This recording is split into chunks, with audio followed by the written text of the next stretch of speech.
एक ऐसा फिनोमेना जहाँ पे इंस्टीट्यूशंस के अंदर या पॉलिसीज़ के अंदर या प्रैक्टिसेस के अंदर दो कंट्रीज़ के बीच में सिमिलैरिटी दिखती हो, जहाँ दो कंट्री सेम तरीके के इंस्टीट्यूशंस को फॉलो करते हो या सेम तरीके का जो प्रैक्टिसेस है वो अपना रहे हो अपने गवर्निंग सिस्टम में।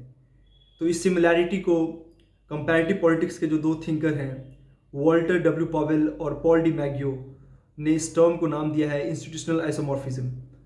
Isomorphism means something which is very similar, right. तो ये कॉन्सेप्ट उन्होंने अपनी book the new institutionalism in organizational analysis के अंदर देते हैं, जो कि 1991 में पब्लिश होती है।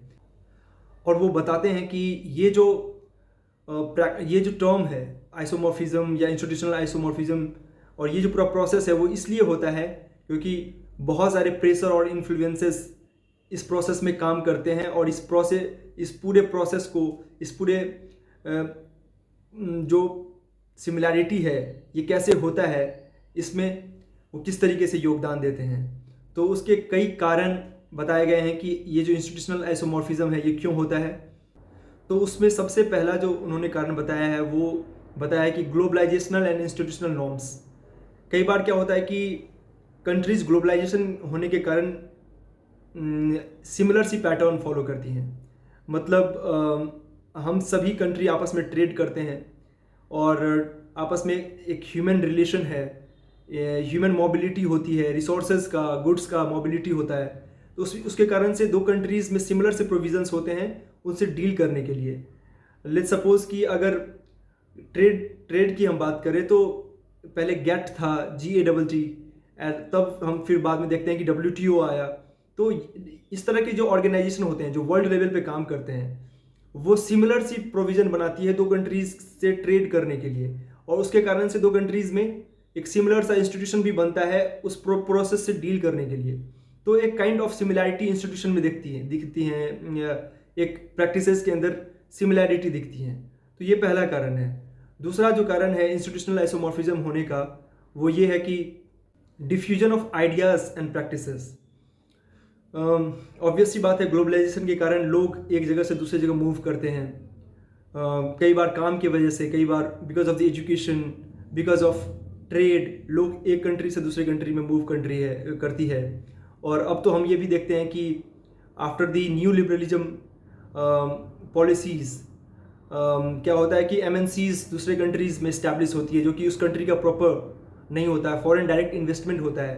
तो लोग एक जगह से दूसरी जगह मूव करते हैं, और जब ऑब्वियस सी बात है जब एक इंसान दूसरी जगह जाएगा तो वहाँ के प्रैक्टिसेस को देखेगा, फिर उसके बारे में बात करेगा, फिर अगर वो वापस आता है अपनी कंट्री में, होम कंट्री में या होस्ट कंट्री में, तो वहाँ पे वो आइडियाज़ वहाँ भी फ्लरिश करता है। वो आइडियाज़ अगर सच में पावरफुल रहे या उसके एक बेटर आउटकम आ सकते हैं तो लोग उस कंट्री में जो कि होम या होस्ट कंट्री है उसमें भी फॉलो करने की कोशिश करेंगे सेम आइडियाज़ को, और उसके बिहार पे सेम तरह की पॉलिसीज़ बन सकती हैं, सेम तरह के स्ट्रक्चर्स बन सकते हैं, सेम तरह के इंस्टीट्यूशंस बन सकते हैं। तो इसके कारण से भी इंस्टीट्यूशनल आइसोमॉर्फिज्म देखने को मिलता है। और तीसरा जो कारण है जिसके कारण हम इंस्टीट्यूशनल आइसोमॉर्फिज्म देखते हैं वो ये है कि इंटरनेशनल ऑर्गेनाइजेशन का और पावरफुल कंट्रीज़ का एक प्रेशर हमेशा होता है, एक इन्फ्लुएंस हमेशा होता है डेवलपिंग कंट्रीज़ के ऊपर, थर्ड वर्ल्ड कंट्रीज़ के ऊपर, और बाकी दूसरे कंट्रीज़, डेवलप्ड कंट्रीज़ पे भी हो सकता है। तो उसके कारण से वो जो इंस्टीट्यूशन है, वो जो नॉर्म बनाती है, चाहे वो UN कोई नॉर्म बनाए,